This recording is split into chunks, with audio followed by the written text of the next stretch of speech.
जमहूरियत, इंसानी हुकूक और हुकूक निस्वा के सबसे बड़े चैंपियन अमरीका के सदर जॉर्ज बुश ने 11 सितंबर के वर्ल्ड ट्रेड सेंटर की तबाही के ठीक एक हफ्ते बाद दहशतगर्दी के खिलाफ जंग के लिए 18 सितंबर 2001 को अफगानिस्तान में अमरीकी अफवाज उतारने के फरमान पर दस्तखत किए। उस दिन अगर किसी शख्स के पास $10,000 मौजूद होते और वो इस जंग की बू सूंघते ही अपने सरमाए को अमरीका की 5 बड़ी दिफाई कंपनियों में लगा देता, तो आज 20 साल जंग के खात्मे के वक्त उसके $10,000 के शेयर $97,295 बन चुके होते। ये शरह मुनाफा अमरीका के स्टॉक एक्सचेंज में रजिस्टर्ड 500 बड़ी कंपनीज के औसत मुनाफे से तकरीबन दुगना है। इन 20 सालों में अगर किसी ने इन 5 दिफाई कंपनियों के अलावा आम कारोबारी कंपनियों में $10,000 लगाए होते तो इस वक्त उसे ज्यादा से ज्यादा $61,313 मिलते। ये सिर्फ उन 5 दिफाई कंपनियों के मुनाफे का जिक्र है जो इन 500 बड़ी कंपनियों के मशहूर इंडेक्स S&P 500 की फहरिस्त में शामिल हैं, जबकि दीगर लातादाद छोटी सतह की दिफाई साजो सामान बनाने और जंगी ठेकेदारों की कंपनियां ऐसी भी हैं जिन्होंने अफगान जंग से अरबों डॉलर कमाए हैं। इन 5 बड़ी दिफाई साजो सामान बनाने वाली कंपनियों और दीगर दिफाई ठेकेदार कंपनियों के मालिकान और डायरेक्टर्स की फहरिस्त पर गौर करें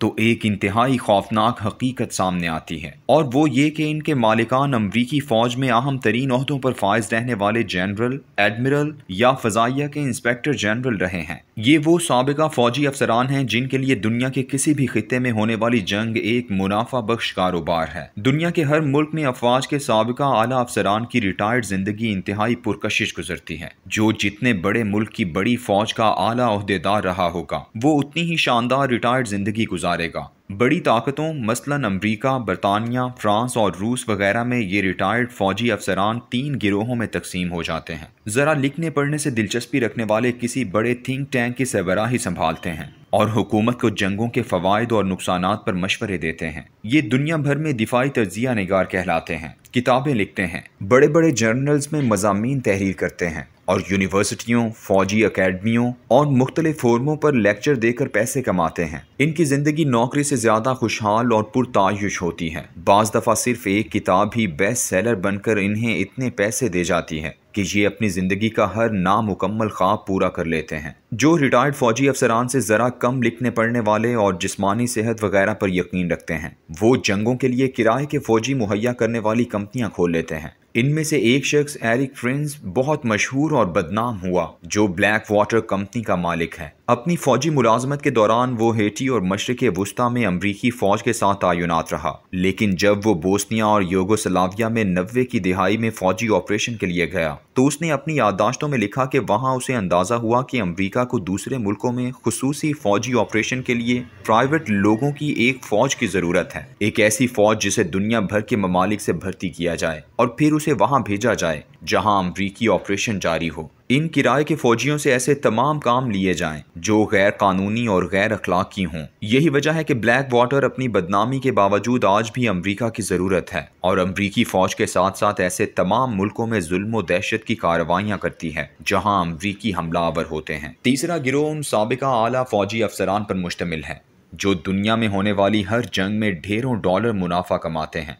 ये हैं वो दिफाई साजो सामान बनाने वाली कंपनियों के मालिक। अमरीकी अवाम अफगान जंग में 3,000 अरब डॉलर के मकरूज हो गए, लेकिन इस जंग में इन कंपनियों ने अरबों डॉलर्स कमाए हैं। सिर्फ इन 5 कंपनियों के मालिकान और मुनाफे का अंदाजा लगाएं तो आंखें हैरत से फटी की फटी रह जाती हैं कि दहशतगर्दी के खिलाफ जंग में 20 से 25 लाख इंसानों की लाशों के ढेर पर इन साबिका फौजी अफसरान का कमाया हुआ माल जगमगा रहा है। ये 5 कंपनियां हैं: Boeing, Raytheon, Lockheed Martin, Northrop Grumman और जनरल डायनामिक्स। सबसे पहले बोइंग के मालिकान मुलाहिजा करें।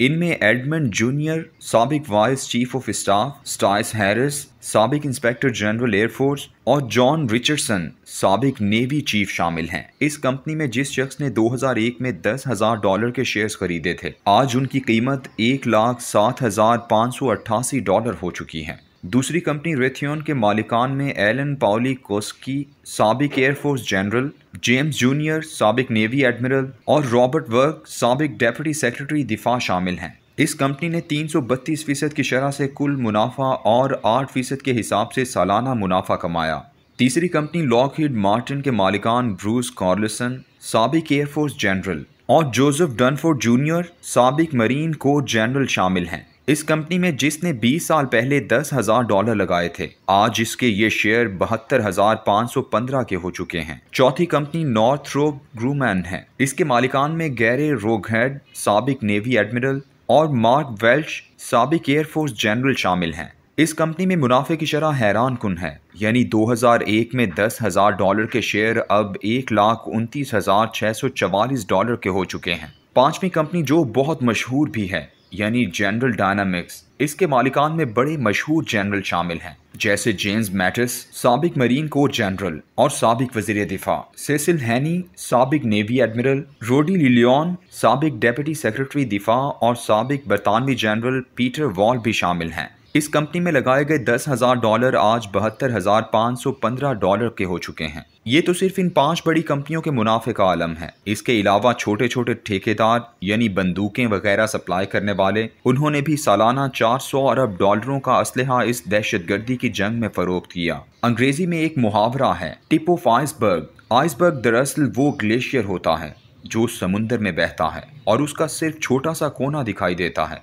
बाकी पानियों के नीचे छुपा होता है। ये तमाम हकाइक भी दरअसल तमाम हकाइक का मामूली सा हिस्सा है, जबकि जंगों से कमाई करने वालों की एक खौफनाक तादाद है जो मुहज़्ज़ब दुनिया को रोज बरोज अमीर बनाती जा रही है। इन तमाम इदारों की क़यादत साबिका फौजी जर्नैल करते हैं। पढ़े लिखे थिंक टैंक वाले साबिका जर्नैल जंगों का जवाब पैदा करने के लिए रिपोर्टें बनाते, मजमून और किताबें लिखते हैं और यूं वो दुनिया को जंग पर कायल करते हैं। उसके बाद जब जंग शुरू हो जाती है तो फिर एक मुनाफा बख्श कारोबार शुरू हो जाता है, जिसमें फिर इन्हीं साबिका फौजी अफसरान की तिजोरियां भरने लगती हैं।